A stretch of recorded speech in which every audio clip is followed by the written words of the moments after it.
It's time for the Steve and Kyle podcast with Steve.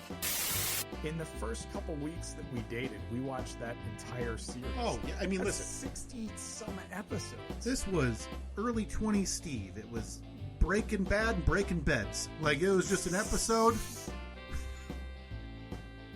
Breaking Bad, Breaking Beds. That's right. And that's all I needed to fuel me through the night. And Kyle. Here, and in the coming weeks, the staff here obviously will partake, and we'll get do the staff gift exchange. Is there Always a joy. Is there one person you hope you don't get? This is just me talking. Lisa in HR can suck an egg. Okay. I don't know if that's the person you want to tell to suck an egg. The person in HR. Now, here they are, two guys who are living in style, Steve and Kyle.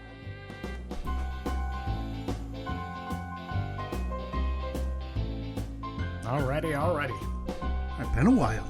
I know, a couple weeks-ish. It's this time of year where our recording schedule gets all wonky. Yeah, like we're doing, 2 and then 1 and then nothing for 3 weeks and then we have 4 all at once. And, Yeah, I remembered. That intro, though, reminded me that, so at this point you should have received a response back if you're taking part in the Winter Solstice gift exchange. That's right. So I now know who I am paired up with for the gift exchange. So I placed an order earlier in the week, and the gift showed up. And boy, I cannot wait for them to feast their eyes on the beauty that is the gift I gave them. I kept it within the price range. I think I was at $17. Sure. I've had my, what a lot of the layman idiots call white elephant gift, right? Yeah. Back in my day, we called it, Indian style. That was there. Yeah, I think that's out of favor at this point. So it's a white elephant style. White elephant is probably yeah. A lot of stuff. Yeah, there's certain things that, like I know a game that we used to play on the playground at school. It was when one person would go down the slide, and then they'd stop at the bottom, and then a person would come down and slide right into them. Oh, and okay. Then somebody going down would slide right into them. Was that the New Jersey favorite block the minorities? No, it was not. That was now we called it squash the lemon, which is That's fine. perfectly acceptable. I found out years ago that some of my coworkers who were about 9 or 10 years older than me, they referred to that game as Smear the Queer. Oh my gosh, that's absolutely correct. Yeah. I remember that now too. Did you call it? Was it a regional thing or a No, that was, thing? I'm pretty sure that was a national trend because those words just rang in my ear. And as I age, I always prided myself on having a decent memory. But that right there jostled like a little nugget like loose. A little connection was just... because I had forgotten that was absolutely a thing. Yeah. I don't remember it that way. I don't remember that game being that way. I remember that game being whoever had the football. It was just a large group of kids running around. Okay. And whoever happened to have the football, the whole group would then scream, Smear the Queer, and chase that person down and smother them and steal the ball. Okay. Maybe I'm getting games mixed up. That could be the game that they played as well. This is not going on the poll. No. We're not getting a clarification via poll. No. We're not mentioning this. Boy, there was, Maybe just a general question. What were the insensitive name? No, never mind. I'll just put, did you play insensitively named games on the playground as a kid? In hindsight, Yes. did you play insensitively named games on the playground? Man. I think that's a great post. You do not need to post what the names of the games were because I really don't want this post to gain a lot of traction in any way. I thought about that. I thought about recently, even if we were to go back into our archives, 7 years now, what would it be that would get, us canceled? And then I realized nobody listens and we pay for our own stuff anyway. So what are we going to do? Get some of those automated ads who are going to not automate on our podcast? Yeah, I guess so. I mean, it's just not in our nature to be that way, but there's nothing really stopping you and I from becoming what, you thought about in college and I thought about while interning over there at the side gig. Mm. And that's becoming a couple of shock jocks. Yeah. I mean, the industry has never been more ripe for that. Yeah, the radio industry definitely is all about giving the people on the air creative freedom. Yeah.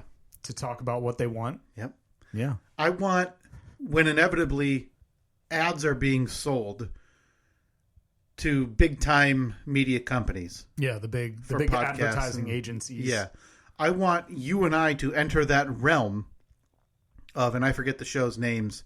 Is it Dave Ramsey? Not Dave Ramsey. Oh, like, are you talking like the do not buy list? Yes. Oh boy. I want you and I to finally approach the pantheon of cannot air on the Steve and Kyle podcast because of the one time Kyle said Indian style and Right. the time that Steve and Kyle discussed they were actively hating disenfranchised people playing Smear the Queer. Yeah. No, I don't.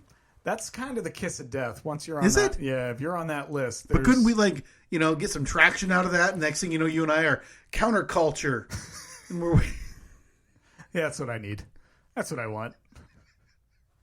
finally leave those monkey feces flinging schmucks behind, See? and you and I can make the big bucks run an anti, big butt man stuff. Anti-big man stuff. Right. Okay, see, I think that you, being somebody who works in we'll call it the private sector, Yeah. you have the luxury of being on the blacklist for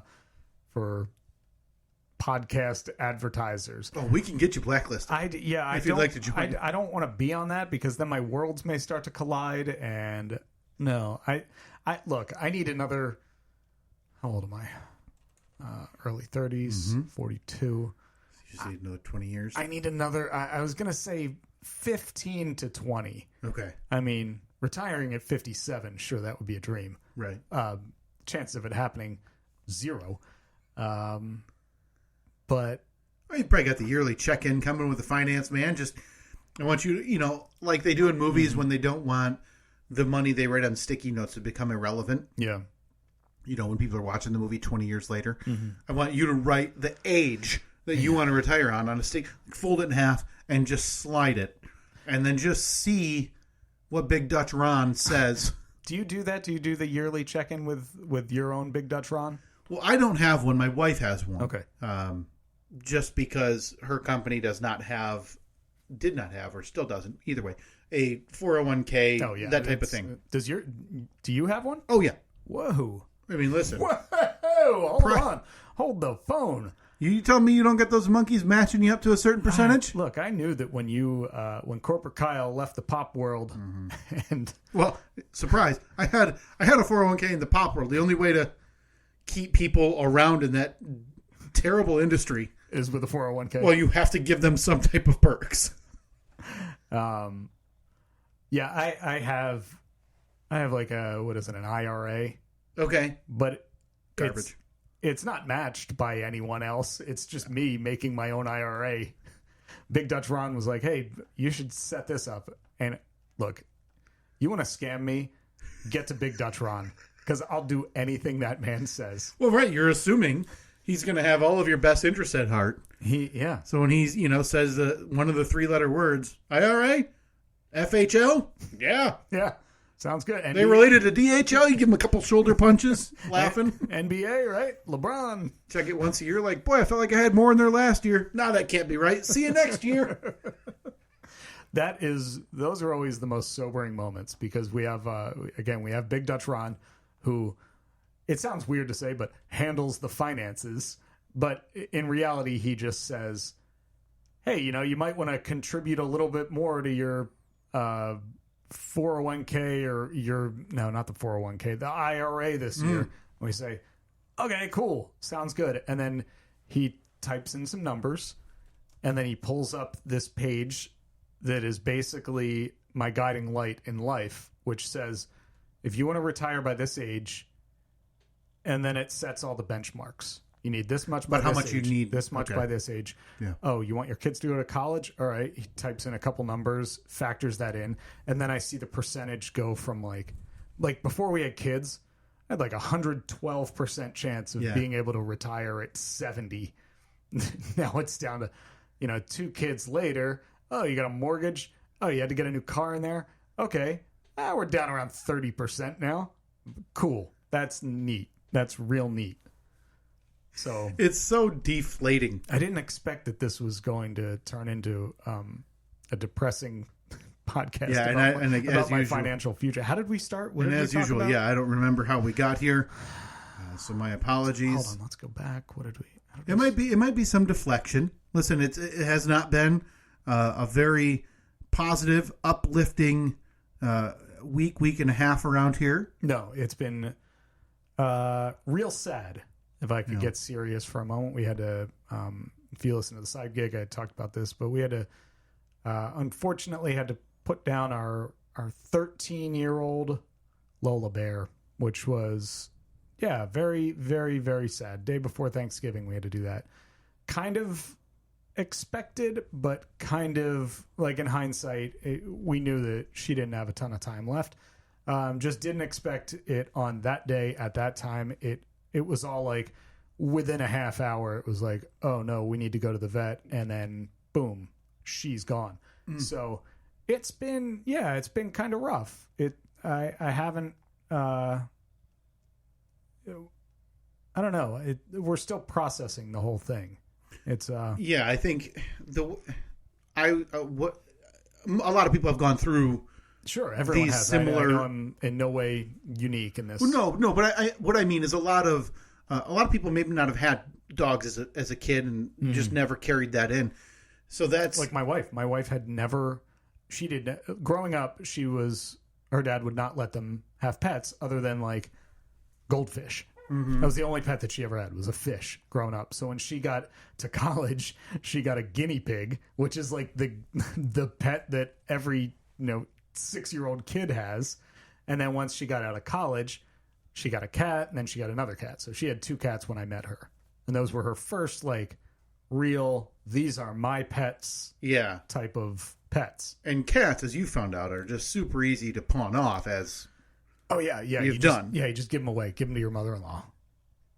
By the way, Abby will be back here for a 2-week stay coming up in the month of March.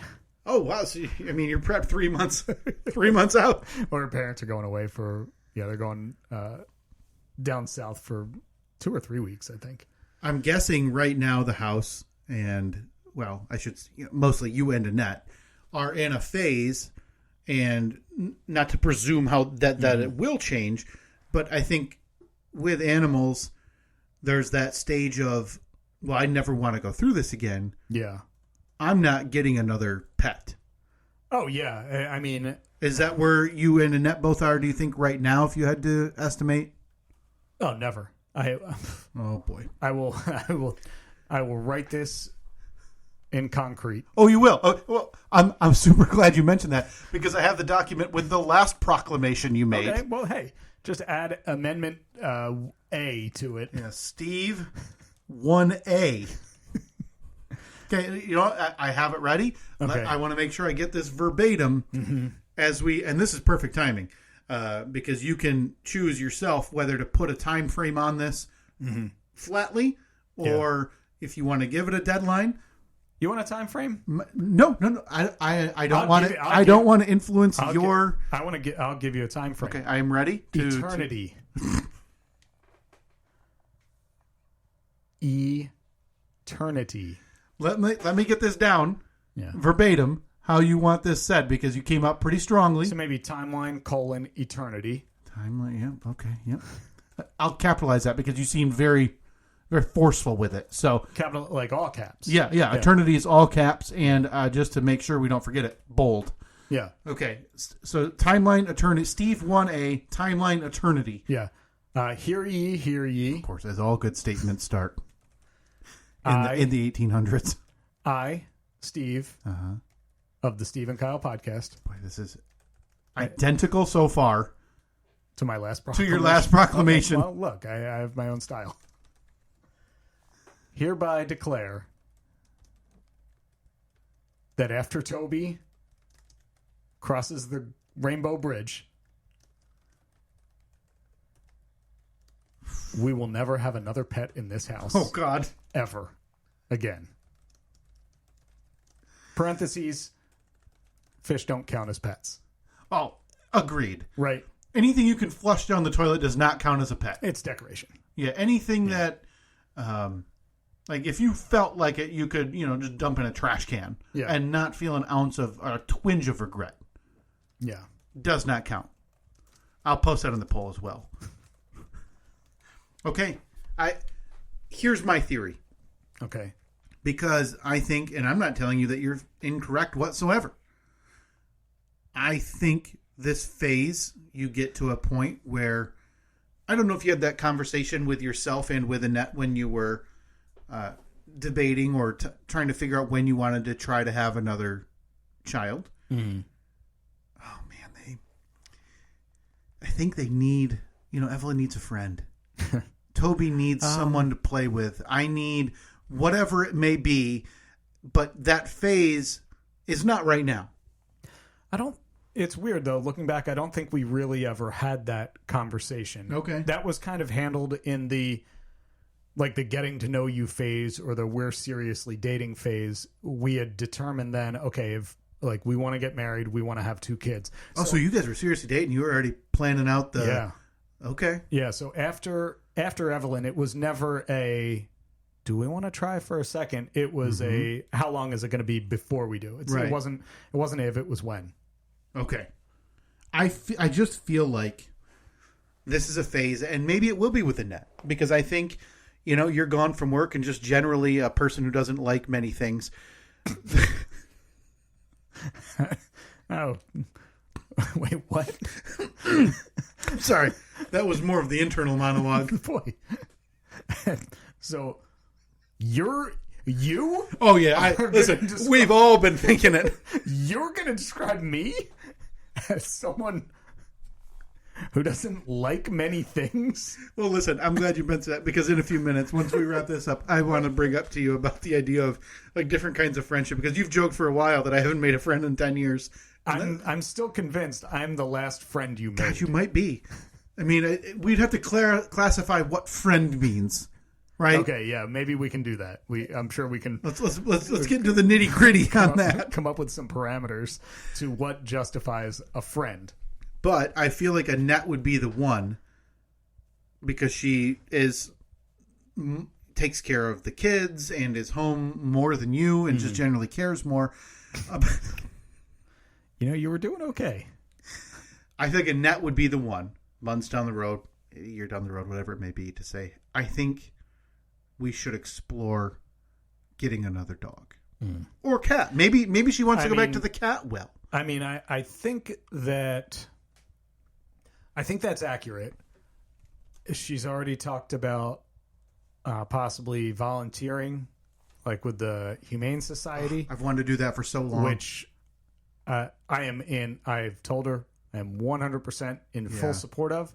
You would. But I said, that what happens. I mean, that's a slippery You're getting a slope. dog. Yeah, that's a slippery slope. Or multiple dogs. Oh, I'm going to go and be a dog walker for the Humane Society 2 days a week and take 5-6 dogs on a walk. Yep.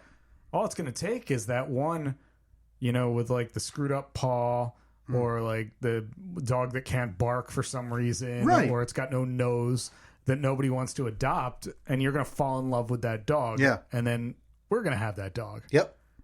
And then 10 years from now, that dog is going to die. Yep. And the clock restarts. Clock resets. Yeah. I've long wanted to do work at a humane society or animal shelter, but I know there's no earthly way I would be able to do that mentally. I would just get in my car every afternoon or night after turning the lights off and hearing those cages of dogs and cats. Well, I wouldn't care about the cats. Leave the door unlocked. Let them, slink outside. Okay. Yeah, I'm not sure you're fit for Humane Society But the volunteering. dogs? I'd be like buying mattresses. You know? So your financial future is ruined. Yeah, because I'm now spending every penny I have and every waking moment trying to make these poor shelter dogs' lives better. But I would turn those lights off and like go to my car, and I would probably just have to sit and cry for like 30 minutes every day, feeling terrible that these dogs are now left there overnight. So your volunteering is going to make you go bankrupt, probably. Yeah, and sad. So not the way people think that volunteering is supposed to go, which is, rewarding and helpful and saving lives. No, for me, I'm now bankrupt and miserable. Okay. All right. And I'll post that in the poll as well. Should volunteering make you bankrupt and or miserable? And miserable, yeah. Because I don't have that in me to leave that there. Yeah, I'm not. I don't think I'm that kind of person either. It's, if I'm going to volunteer, it's going to be in a different way, something where I'm not like I volunteered when I was still in New Jersey for Habitat for Humanity. Okay, and I loved that because you didn't really. I mean, yeah, there were touching stories, but you didn't. While you're there building a house, it wasn't. I don't know. It was just different. Yeah. There was attachment, but it wasn't that kind of attachment. Well, you're just waiting for that Make-A-Wish call for that one sad sap 9-year-old who wants a ride in a piece of junk Comanche. Yeah, 88 Jeep Comanche Pioneer. That you would then have to like shovel out of storage because the kid is about, It starts up and drives. And then you have to bring them back to the children's hospital, smelling of fuel and exhaust. Okay, you're getting more accurate as the story goes on. That's all you need to realize your Make-A-Wish. Is there a kid right now that's in a children's hospital somewhere whose wish is to take a ride in a multicolored Jeep Comanche? I don't think so. I just sent but you if there is, I just sent you a text, and I want you to pull that up because I don't know what made me use the advanced search. I was curious about what our very first tweets were. Okay. The other day, yeah, and now mentioning the Comanche had me thinking about this because 7 years ago, oh wow, you had a heck of a purchase. Now this was just 6 months into our podcast. This was, October 19th. Well, really, this was like, technically, 10 episodes? This was about a month into our podcast. Yeah. I mean, we did our first episodes in like June. We did maybe a couple of episodes, but then we didn't really start doing a weekly episode until September. Yeah. So, you're right. This is probably single-digit episodes. Mm-hmm. And this was the first, I'll call it, terrible purchase you've ever made. And I felt like that looked familiar enough. That's not the Comanche, is it? No. Okay, that's good. Definitely not. No, that is. When I saw that, I thought, boy, that the color looked similar, but I thought, there's no way this was the Comanche. Like, no. This isn't just a salvage job. This thing is an abomination. Yeah, this was when I still had the white Jeep, right? The 1980 Jeep CJ5 that I had grand plans for. Like I do for a lot of things. I was going to pull the motor out of it and put a better motor in it. So I found a good deal on this, I don't know, probably a 93, 94, 95 Chevy S10 that had been rolled over multiple times. And, that's right. This was quite possibly the first murder vehicle or death vehicle incarnation. This was... I got a good deal. This might have been the original deal of the century. Do you remember what you paid out of pocket for this thing? It says right here. I paid $300 for it. I think we need to repost this picture and say, do you think... Because I think you're right. I think that's worth $300. Well, I was just for parts. I know that I... let's see. Because, spoiler alert, it didn't really work out. With I pulled the motor out of this thing. I sold the shell of the vehicle without the motor, right, for I think $150. So at that point, I was down to $150 into it, and then I think once I decided I wasn't going to use the motor, I think I sold that for $100. So I think I'm out like $50 on this whole thing. So luckily I didn't lose a ton of money, but I didn't make any money either. What did you do with the rest of the carcass once you got the motor out and moved it? Did you have to pay to have it hauled away? No, it was I kept it at a friend of mine who lives a couple minutes from here, has a big pole barn. So I took it over to his house. We pulled the motor out there, and yeah, I was able to sell the rest of the body. I was able to sell the rolling body for I want to say it was 100 or 150. I don't remember exactly. Now that motor made its way to the Jeep that you then sold. Well, it made your daily driver Jeep though, right? No. What Jeep did you put that? Did you put that in the murder Jeep that you then flipped? No, this was going to go in the. Do you remember the white Jeep? I guess not. You helped me pull a transmission out of that Jeep. Oh boy, I mean, listen, well, no problem at all, because I'll just pull up some pictures of that bad There's boy. no harder lineage to track outside of your living arrangements than your automobile purchases. Still, again, I've moved one time more than you have. Feels like a million, but this is your motor vehicle history is impossible to keep track of. It's not. I mean, not just your daily drivers, but your investment vehicles, everything else. Since I've known you, 2010, when at that point you owned two mid-'80s Ford Rangers. No, two early 90s. Early 90s Ford Rangers. I had a 90, 93 and a 98, I think. I don't think I would probably miss more than half of the vehicles that you had your name on title for. Okay. I might as well. There's been enough. So I'm gonna do a quick screen share here. Okay. Tell me if you remember this vehicle. I don't. Really? I don't remember you having a soft top. Is that even a soft top, or is that just a piece of canvas stretched over the top? That's what they call a bikini top. Oh God, woof. So you actually crawled around under this thing with me and helped me take a Really? transmission out. Were you on your way to go pick up Indiana Jones? Oh, look, making a special guest appearance in the background. Do you remember that car? Nope. That was my Subaru WRX. Okay. So you were going. So you were on your way to the Temple of Doom, but in case you needed a daily driver or to hit the drift course, yeah, you had the WRX. Look, this was during my my time frame when I was heavily influenced by Fast and the Furious. That's right. 2003's Tokyo Drift caused Steve to buy what looked to be a daily driver WRX. Okay, I just wanted to bring this to your attention. This brought me back to the good old days. Right. And seeing this picture reminded me of when people say, like, man, your podcast used to be funny. Because we were sitting here looking at this $300 turd where someone died. No, God, you drove that? Yeah. I don't remember that at all. This was the fastest car I've ever driven. Like to work? Yeah. As an adult? I got this car after my last relationship ended. Okay, so that was probably 2012? Okay. 13. Yeah, 2013. Because, okay, let's see. Do you remember what you went inside that day, relationship ended, and through tears, you were probably trimming pubes, getting ready to hit the dating world, and looking at bitchin' cars.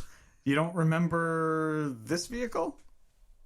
No. What is that? That was my 2000 Jeep Wrangler, which you drove me to the dealership to pick this car up. This just goes to show how quickly I can't wait to forget these things. Because as payment, we went to Wendy's. We went to the Wendy's right around the corner. Did we? On Port So Shelton. you bought a 2000 Jeep. Mm-hmm.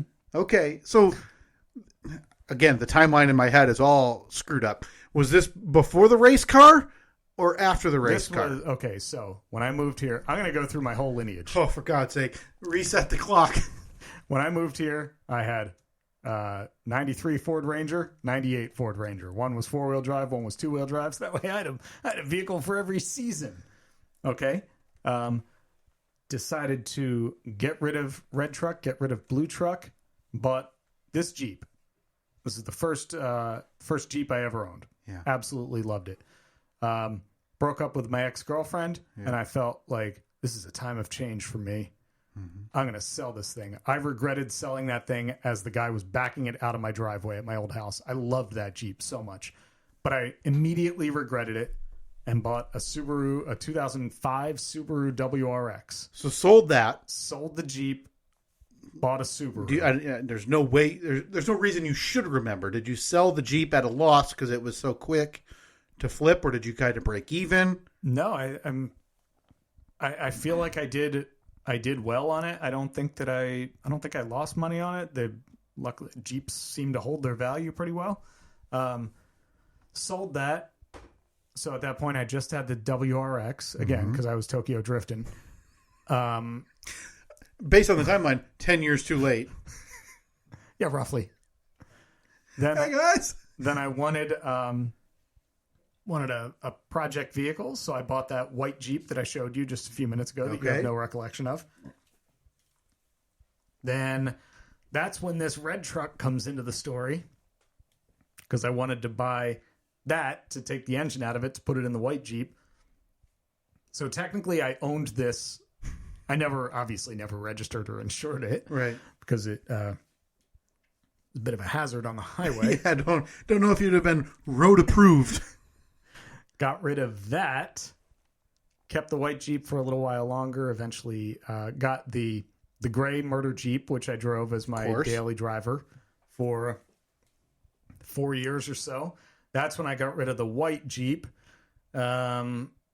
Bought that black Jeep with Cy Nolan Ryan Young. Fixed that up. I feel like I'm missing at least. You have to have been. I mean, I had totally forgotten this thing. Wait a minute. Hold on. Oh, I know for a fact you will not remember this car at all, even though I had it for 2 years, 2.5 years. Do you, in any way, remember?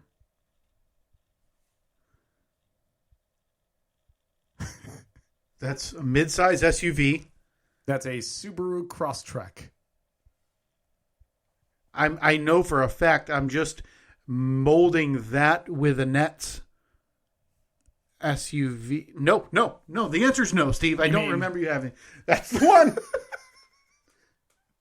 I don't remember that. Oh, with our Lola Bear laying right next to them. Even she's disappointed in your purchase. She's like, "What did you do? Why'd you buy this piece of crap? This thing? Really?" Yeah. No, I didn't remember that. Yeah. Wow. It's actually amazing that I was helping, pull a transmission of a vehicle that I didn't even know you owned. Apparently my brain starts with the murder Jeep. The murder Jeep, yeah. Or Rangers, and then jumps to murder Jeep and forgot everything else in between. Yeah. Well, listen, I'm glad you got the old race car vroom vroom phase out of your life, because there's no chance after that you'd make such a dumb purchase, right? Yeah, no, I'm good.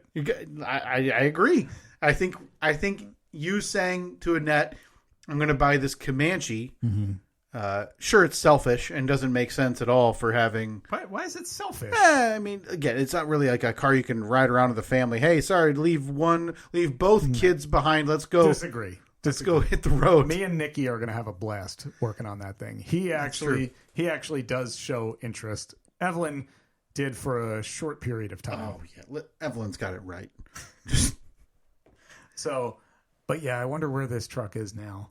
That's a nice pull there. Yeah, we'll have to post that picture so everybody can see what you were buying a little over 7 years ago as part of your investment and your. Was that a local junkyard? Do you remember? No, I bought that from a place. It was like a 2-hour drive to go and get Oh my God! Yeah, I had to borrow a friend's truck and trailer and tow that thing back, and it almost popped off the trailer at one point. It was dangerous. It was real sketchy. Well, let's just add that to the pantheon of Steve's purchases. Kyle, I wanted to run something by you, see if you had possibly seen this while perusing Golf Digest like I did last week. Well, listen, I actually, as I age, it's funny you mentioned that. I did just send a Golf Digest article yesterday, and this is big news.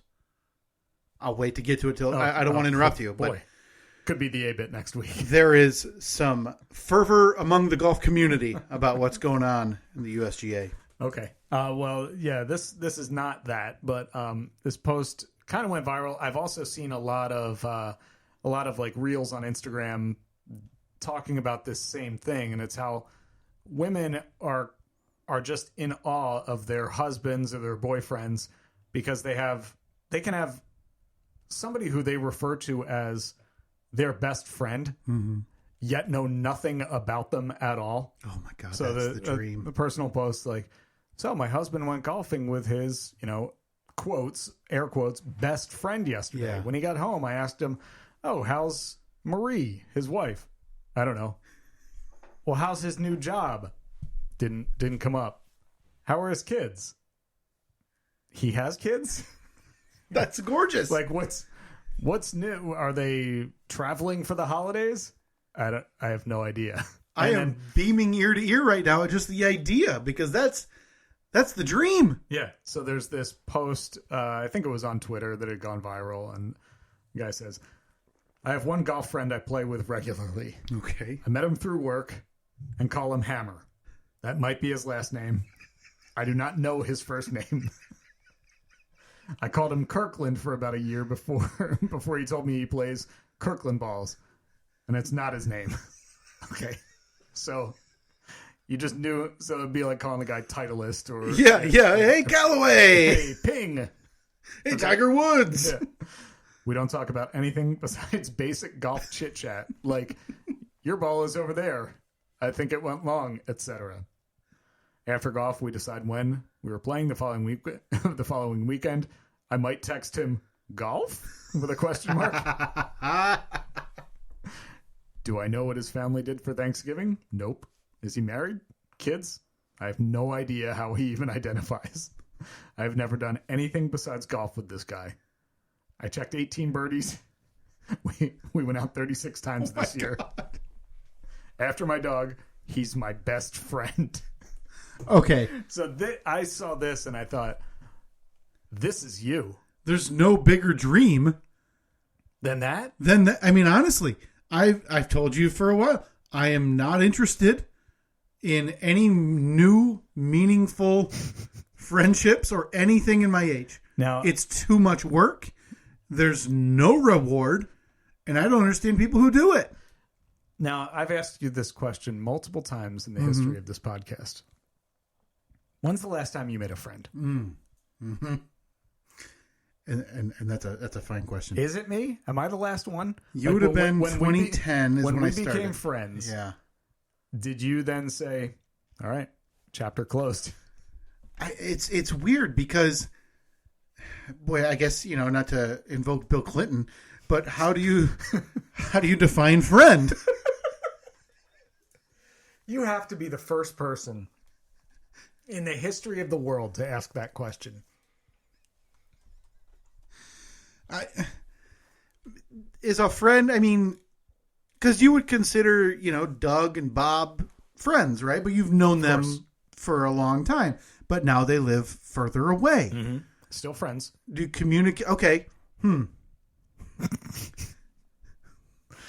Just feel like that really puts a seal on it, because at that point it's a very socially based relationship, right? Like you're checking on their news feed or their Instagram, or you're texting them, right? Put it this way. I have a group text with me, Bob, and our friend Ken.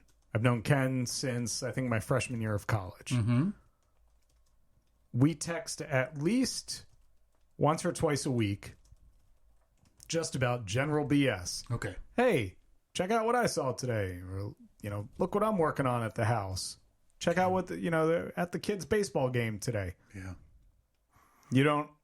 That's foreign to you, right? Oh God, yeah. Any of those communications are coming from people I've known for, at this point, 20 years. Okay. I would say the last good friend I made was probably 1998. 1998. So you at that point were how old? I was 11 years old. Okay. So while you do consider me a friend. Yeah, let's call it acquaintance. Acquaintance. Okay. But I feel like, boy, I'm glad we're getting into the nitty gritty. Because I do feel like you can't be just an acquaintance when you've known someone for 13 years, right? Well, I think that after... We're coming up on 14 years. After 400 episodes of doing a podcast together. Yeah. I would consider you a friend. I think so. I mean, I'll post it on the poll. I don't want to go, Evel Knievel jump in the canyon here and making bold proclamations, Right. Yeah. Let's take it easy. Okay. So how many episodes of a podcast do you have to do with somebody before you're friends? Because there's the legendary story of comedians Penn and Teller. Mm-hmm. Never friends. They are not friends. They are business partners. Yeah. Well, we can't call ourselves that. No. Yeah. We'd have to be in the black. We are in the red. If we were business partners, we'd put out of business a long time ago. Another example I can think of is the guys from Mythbusters. Really? They, what were their names? It was Jamie and... the bald guy, or was Jamie the bald guy? I think Jamie was the bald guy with the mustache. Twisty mustache. Yeah. And then I forget what the other... Adam Savage. That's right. Yeah. And Jamie Heineman. And then the female... Yes, that they had in there as well. But specifically, the two main guys on that show did not get along. Are not. I guess I didn't know that. Yeah, I had read an article about that. They have zero plans of ever working together in the future again. I think that they just realized that it was one of those. It was a good work chemistry. They were able to bounce ideas off of each other well. They reacted to each other well. Mm-hmm. There was good chemistry there. Hence, the show was born. Great success. But yeah, when it ended, I think both of them were just like, okay, well, they handled it as if they were leaving a job. You think they still send a Christmas card? Oh, boy. Like, is that the definition of we just never liked each other? We weren't even acquaintances, but we were coworkers, but they're still sending Christmas cards because the act of being cordial? Probably. So does a Christmas card, maybe put this on the poll, mean friendship? Yeah, does a Christmas card mean friendship? Because I would say no. Okay, I was going to say because we got your Christmas card in the mail, I think 2 days ago. Yeah, and let me tell you, you were, let's call it, on the list of 25. 25. That's all I bought. You were, and let me say, full seriousness, most of my family didn't get one of those. Your brother got one? Yeah, and he was mad at me because I only addressed it to my sister-in-law and my two nephews. Left his name right off the envelope. Did you send one to my brother? I did. Wow. Yeah. You're not friends with my brother, though, are you? Oh, yeah. Okay. All right. Yeah. That's you and me, acquaintance. Me and Mike. Buds. Friends. Buds. Okay. Like, brother Mike, I feel like I would be friends with brother Mike's neighbors like he is. Whoa. Like, really. This might be the most bold thing you've ever said on But this your podcast. neighbors suck. Why? I mean, the frisbee tossers not interested. The off-white icicles till May. No thanks. Okay, so but this is an interesting question of what is a friendship at our age, because obviously it's defined a little different, right? We're not in high school. We're not going to the game on Friday, right? Yeah. I would argue, you and I, we would see each other for probably 3 or 4 years. We would see each other once a week, minimum. Yeah. Right? We would go to a hockey game or we'd be at the workplace, whatever it may be. But now, obviously, that's all different just based on life circumstance. Sure. So let me pose a question to you. I'm glad this got brought up. Okay. Because it seems my wife has taken to drop-off / pickup at the kindergarten building. Mm-hmm. Went out to lunch with a mom of one of the kids. Took Reed to the birthday party of that kid. Mm-hmm. She was not invited to his. Okay. And now that one of my son's classmates has moved in on the same road as us, now has the phone number and contact for the mother of that kid as well, and has communicated. Wow, that's impressive, because I know that your wife, I feel like she's a little bit more open to other people than you are. Yuck. But let me maybe shock you a little bit then. Okay. Because that's the type of new acquaintanceship, I'm not going to say friendship.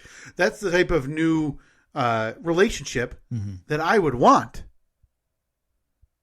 3 to 5 minutes, maybe Okay. 3 times a week Okay. at pickup or drop off, because her and I split it pretty much dead even. I'll drop him off 3 to 4 days, pick him up the other 1 to 2 days. She'll do the opposite based on work schedule. That's how because Evelyn is 3 days a week. Annette always drops her off. I always pick her up unless there's some, I have an appointment now then. Yeah. But, and I've seen those people that my wife now communicates with and has phone numbers with. And I got to tell you, I have a welcoming eyes, a welcoming gaze.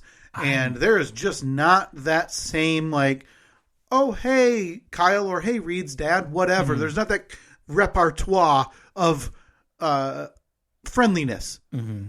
And that's okay, I guess. I mean, I'd be open to it in that facility. Okay. But I know there's other dads, other families, and I do drop off. And I bring him to his line because they line up outside with their classmates, and then you're supposed to step back so the line's not all muddied. Mm-hmm. And I do that every day.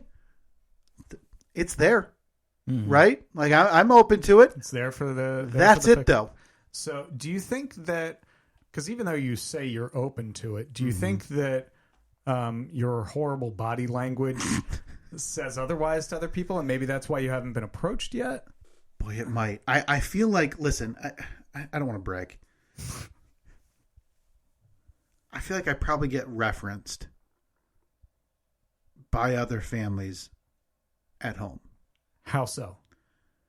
I drop Reed off, and granted, the world is totally different than what it was, 20, 30 years ago, right? Quick question. Yeah. When you drop him off, do you take your foot off the gas as you're pushing him out the door? He has learned to unbuckle himself, so I just give him an extra... tuck and roll. I just give him an extra elbow and a couple honks and make sure the teacher sees, hey, kid rolling, grab him.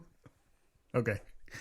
But I feel like my parents probably were just itching to get me on the bus in the morning, right?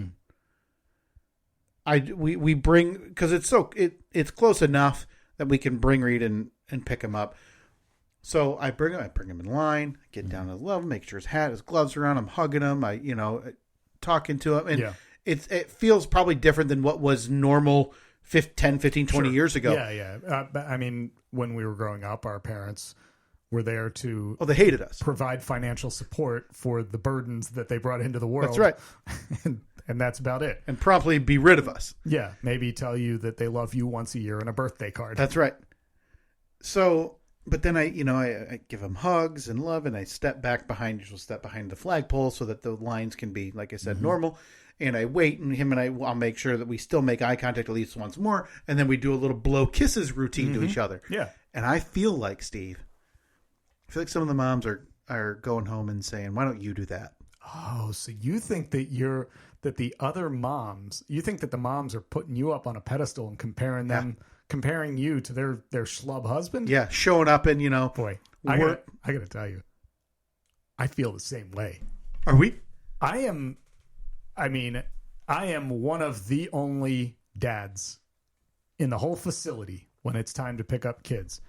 And I'm not Mr. Macho guy who's walking in my hard hat and being like, come on, kid, get in the car. Yeah, just got off of the construction site. Sorry for the concrete on my boots. No, I'm excited to see my daughter. I get down, give her a big hug. It's the best part. Yeah. Pick her up. How was your day? Oh, what do you want to do on daddy-daughter date day? And you better believe, you bet your ass I'm saying that loud so all the other parents hear me. Yeah. Hell yeah. That deserves to be recognized. Yeah, I feel exactly. I wish that those people would know what I'm like in real life. Because then they would see, whoa, he must really love his son because he hates everyone else. This guy has tunnel vision for the few things in life he enjoys. I'm putting on the poll. Are Steve and Kyle the best dads? I swear to God, if this doesn't win poll badness next year, I'm buying this shirt regardless. I'll do a one-off. Oh my God. Yeah, we need somehow our caricatures with best dads ever. those number one dad mugs and stuff. Just with our faces. Just our picture. Oh, can we add that to the... Yes. Okay. Yes, we just need to create it. Yeah, just do a world's best dad or number one dad. Oh, never had a better idea. No, I'm buying that. I'm buying that shirt with a picture of me on it that says world's best dad. But is there anything in your like? Is that something you want? Do you want? Listen, you're just as likely as me to move in the next 6 to 10 months. What is it? Look, come on. Again, we've been here for 6 years. We're very happy. Look, we're an eternity. We're making a big commitment to this house. We got to put a new roof on it. You do in the spring. So sign the paperwork the other day. Oh, dang it! You just gave it away. Yeah. I was just about to make that the A bit because I was going to ask because that feels like something. There's nothing exciting about this. That feels like something for you though. I'll ask you next week. We don't have time today. I want to ask you. Put that on the list. I want to ask you about your new roof. Okay, that's exciting. That's a reason to tune in. That's right. A bit. Steve's getting a roof. But is that something do you want? Like, are you kind of holding a gaze maybe in the direction of other parents a little longer, hoping someone maybe says, "Oh, is that your daughter?" Or whatever during pickup or drop off. Are you hoping for that relationship? I think that I have a pretty typical relationship. I mean, heavy air quotes relationship with the other parents at pickup. It's pretty boilerplate. Hey, oh yeah, crazy weather. I'm starting to think I might look like an asshole because I don't even get that. And to be clear, I get that very rarely. Okay. I think that the parents of the kids that Evelyn goes to school with got a bunch of introverts there. Okay. Me included. I am one of them. I've never been guy who walks in like, "Hey, Sally, how's it going? Robert, up high, give me a high five." Yeah, right. You know, telling jokes or anything like that. There's a little clique of those people there, and they kind of stick to themselves, and they're doing "What'd you guys do this weekend? Oh, cool. How was the holiday?" And I'm not in that group, but it's too late now, right? It's been just long enough that I kind of want to be though. I want to be just maybe referenced in that fashion, right? Like, yeah, you know what I mean? Steve, you know what I mean? Kyle, like, they wouldn't know my name because I've never provided it, but... What do you think about... I think this might work. Wear some of our show merch to pick up. Can we get a varsity jacket? SteveandKyle.com/merch.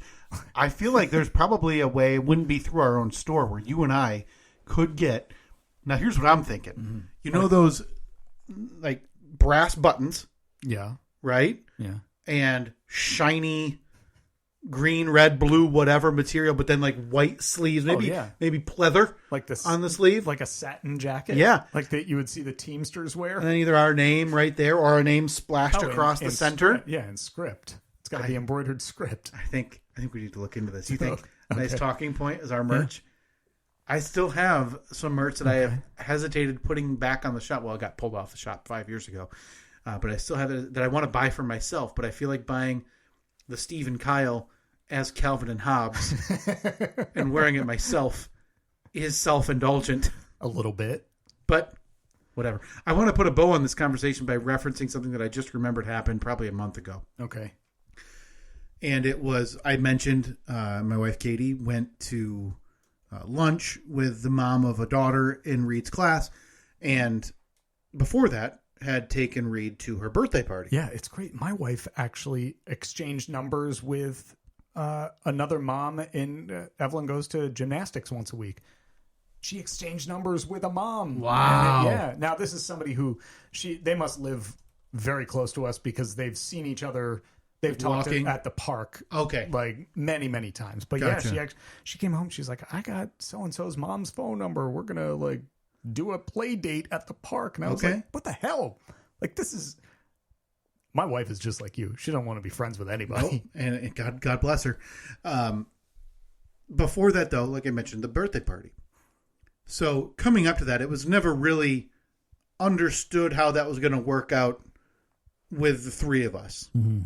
You know, was that a drop Reed off thing? Yeah. Pick him up? Was it her and Reed? At that age, it's probably, I would think that it's probably a parent's day too. So I mentioned, I think on Thursday or Friday before that party weekend, I said to her, "Hey, you're going to be, like, would it be bad if I told you I don't really want to go to this?" Right. And the response I got was, boy. "Oh, I don't think you were invited." So you no doubt did a fist pump. That kind of hurts hearing it that way. Yeah. That the blow could have been, and I don't know if she's been taking classes from Annette on bluntness, but that could have been softened with a, "Oh, don't worry about it. You don't have to go to this." Oh, it's okay. Yeah. We're just I know you got we're podcasts in the morning, or just We're gonna stop in. I mean, we'll be there 20 minutes max. you weren't invited was not the retort I expected, and that has stuck with me for about a month and a half. I believe that the phrase that best sums this up is "you reap what you sow." Like I mean, I Again- don't know what you're referencing because, like I just told you, you and I, the best dads. I mean, am I surprised by that? In no way. No, I would not expect you to be invited to really anything. I just told you I'm reaching out. I want that. You're not, though. You're I want that acquaintanceship. not friendship again. So you want what started this whole conversation off. You Yeah. want this golf relationship. You want a golf relationship where you may get together once a week, but it's for a specific purpose. Yeah. Like I want it saved in my phone as like dad of the booger picker in the yellow coat. I just realized we have the golf relationship. We'll text from time to time. Yeah. It's typically about the podcast. Sure. We get together once a week, record the podcast, What'd I tell you? Acquaintances. and wow. This is like, I'm having an epiphany right now. Like, I don't know. What's your favorite color? No idea. Yeah. I'll never provide it. You could. Should we exchange? I think it's a really good idea. Okay. Not like the newlywed game, but like questionnaires to fill out for your longtime partner. Yes. We need to find those and fill them out for next week. So I will guess what your favorite color is. All of those things. Yeah. We'll do that. Let's plan on that next week or in the coming weeks. This is going to be great. Now, That's is beautiful. this something that we'll do beforehand, or will we try to do it live on the podcast? I think we should have them filled out before because I don't know if the audio of you and I just scribbling will be good for the audience. But yes, let's do this, and then we can tweet out the pictures and all of that. Oh, this is great. So we need to Best idea we've had since that piece of junk GP bought 7 years ago. So we need to find some kind of like best friend quiz or something. Easy. Call it whatever you want. BuzzFeed's been around for forever, Steve. We'll find it. So it's got to be a list of questions that you should be able to answer about a long-term friend. Yeah. So next week, episode 397. Should we wait and do it for 400? Like, should we build up to it and have this for 400? So after nearly 400 episodes, we're finally going to determine if we're friends or not. There's a boatload of these going around. I just typed in best friend and then typed in letter Q and it automatically filled in with quiz questions. You got to get rid of the best. Oh, yeah. Friend quiz. There we go. But to answer your question, the last friend I made, probably 2016. 2016. Okay, and I've seen him maybe once a year. Okay. So this because he lives away. Okay. 2016. His name is Ryan. Hey, Ryan, if you're listening. No idea why he would be. Lives in Florida. Florida, huh? Yep. Got a wife. Sunshine State. 2 dogs. Yeah. Visited him. Okay. Right? Like, I visited him in St. Louis, so that means friend, right? What's his middle name? We'll get to that friend quiz. Can't wait. Oh, man, I am so excited about this. I wonder if he's right-handed or left-handed. Well, Ryan, if you're listening, maybe we'll send this quiz to you as well. What size shoe do you think he is? Boy, I couldn't even begin to guess. 11? At Steve and Kyle, Facebook, Twitter, and Instagram. We got a bunch of polls up there on Twitter and Instagram. And polls on Twitter and Facebook this week. Yeah, Twitter and Facebook this week. So check them out at Steve and Kyle. Yeah. We'll talk to you next week. We'll find out if we're friends or not. See ya.